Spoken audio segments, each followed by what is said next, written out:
A quote by Tim Grover: "If you think the cost of winning is too high, wait till you get the bill for regret." This phrase refers to the idea that the cost of regret is greater than the cost of winning.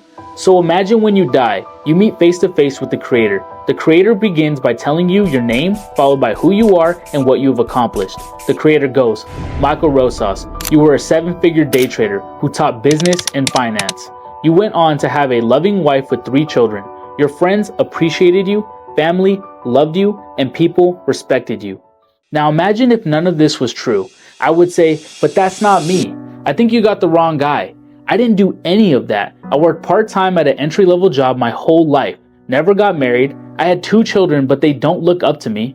I never built wealth, never had a business, or never coached anyone." Then the Creator would say, "I know that's not who you are, but that's who you were supposed to be." And so, no matter where you are in your life, you can have more than you got because you can become more than you are. A friendly reminder is that no one can ruin your life. If your life gets ruined, it's an inside job. Even if you were always pressured and influenced to do things, no one gets to the end of their life and says, "I'm glad I did what everyone else wanted me to do." Sometimes your own approval needs to be enough. And then the real question becomes, what's your definition of success?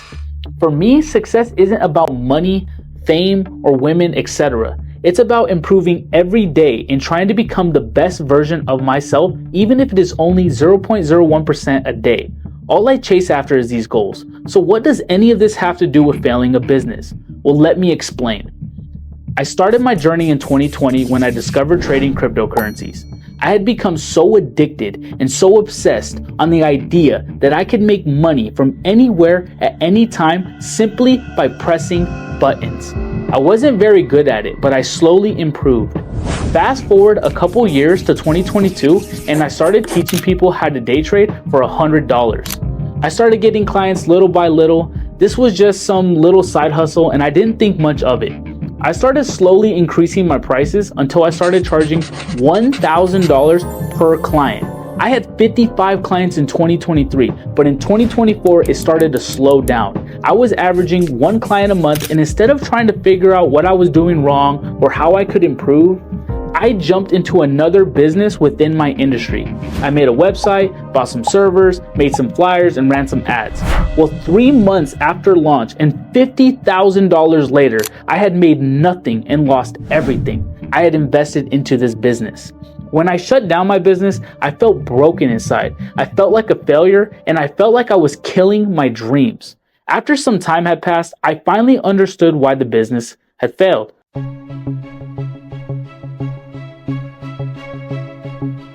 First, I was underprepared for the cost, time, and revenue that I would be bringing in.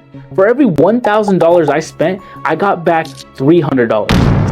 Second, I was unaware that I wasn't familiar with the scaling in this business. I had no idea who my target market was, what SEO to use, what brand I was pushing, and what to market in the ads and content. And third, I didn't know that this type of business was completely against who I am as a person. It lacked the capabilities of allowing me to be creative, divergent, and authentic. And so even with the pain of ending the business, I realized that I had all of those things, including massive profits with my side hustle of a business, just teaching and coaching. And I threw it away and jumped ship as soon as it went from easy to hard. It was a great life lesson for me and reminds me of the quote, "The grass isn't always greener on the other side." So why did I hop from one successful business to another? I did it because of something I like to call half-built bridges.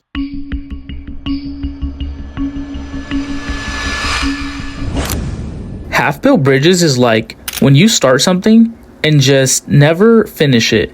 It's like starting a race and never crossing the finish line. Okay, so let's say you decided you want to be a car detailer, and this is the bridge/path you're on. So when you start off in car detailing, let's say you run into some issues on day one, such as having to car detail out of your car, can't afford good products, and have 0 clients. 1 week later, you got some products and secured your first client, which was your friend, and you did a good job. This makes you eager for the future. Then on day 30, you start to feel doubt. The only client you have had was your friend. Weeks begin to pass, and you seem to average only 1 car every month. but it's not enough. You start trying to implement new ways to get clients, such as ads, but over the next few weeks, you see zero results and decide to quit because the business didn't work. It wasn't as easy as you thought it was, and it's not as great as you thought it would be. Then you hear about something else that sounds promising and jump into it head first, only to not realize you're just starting another bridge, doomed to repeat the same cycle over and over again. And so you spend 100% of your time, energy, and money for nothing in return because you didn't convert any input into any output, therefore resulting in a waste of time, energy, and money. And although I made the same mistake, I am grateful that I learned my lesson early. The goal should be to choose one path, one road, one bridge, go all in regardless of the odds, failures, setbacks, and shortcomings until you win. And I want you to know that just because you can't see the finish line, that doesn't mean it's not there. This is winning. This is success. Yes, I've made mistakes. Yes, I've had setbacks. And yes, I don't know what I'm doing. But I know one thing. I'm doing something.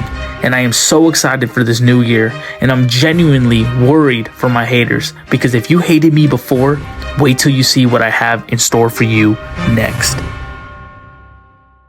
So as we approach 2025, I now understand what I want, what I need to do, and how to do it. And although I am down $50,000 in over 1 year worth of time, I do not regret the business because when it's scary to jump into the fire, that's exactly when you do it.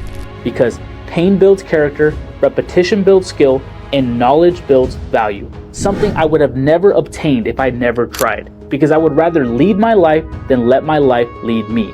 And so, if you want to feel better, blame others. But if you want to get better, blame yourself. A good sign someone will make it is they start, then ask how. They don't ask how to start. And so, if you're serious about changing your life, you will find a way. If not, you will find an excuse. And only weak people protect their excuses, while strong people protect their ambitions. Remember this, the lazy never start, the losers never finish, and the legends never stop. So go be a legend and try. Start first before you ask how. Even if you fail like I did, stick to one thing and become the best in your craft, niche, and/or industry until you win. If you enjoyed this video, hit the like button and subscribe for more. Go be a legend. I'll see you guys in the next one.